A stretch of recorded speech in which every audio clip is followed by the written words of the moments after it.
in.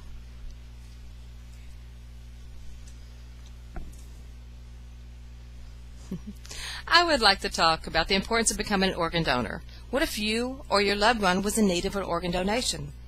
Are you a registered donor? What if no one registered to become an organ donor? What would happen to all those that need organs? Did you know all major religions support donation as one of the highest forms of love and giving?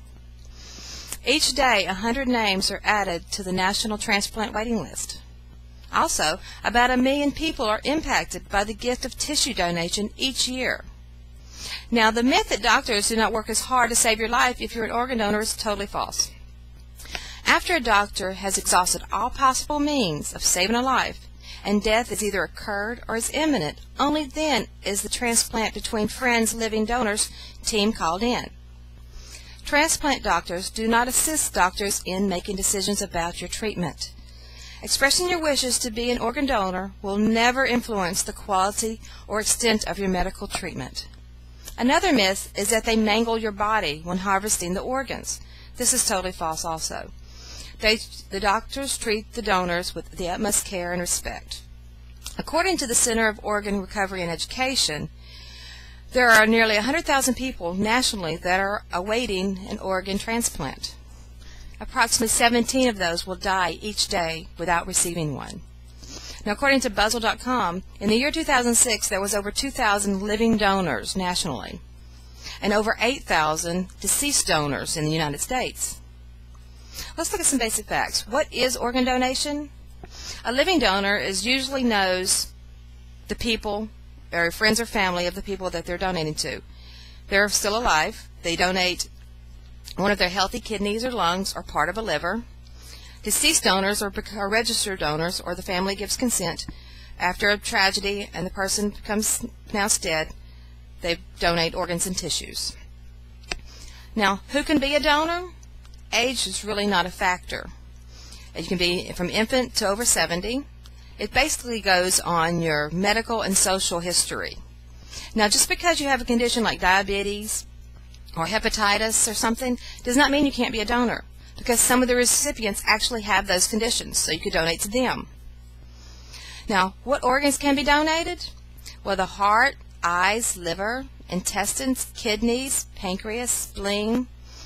And as far as the tissues, it's the cornea, skin, veins, tendons, bone and bone marrow, heart valves, and connective tissues that can be donated. Did you know one donor can enhance or save up to 60 lives through organ and tissue donation? There is a dire need for minority donors. Approximately 50% of all people on the waiting list are minorities. However, only 25% of the donors are minorities. Let's take a look at the donation process. First, the process consists of donor referral, a medical evaluation, a declaration of death, consent for the organ donation, confirmation from the medical examiner, organ allocation and recipient identification, organ recovery, organ preservation, the donor family follow-up, and the costs are not on the donors, they're on the recipients who are receiving the gifts that you would give them through organ donation. Now, how can you register to become an organ donor? You can do it through the DMV on your driver's license. You can go to the Center for Organ Recovery and Education website or other websites, or you can put it in your living will that you want to be an organ and tissue donor.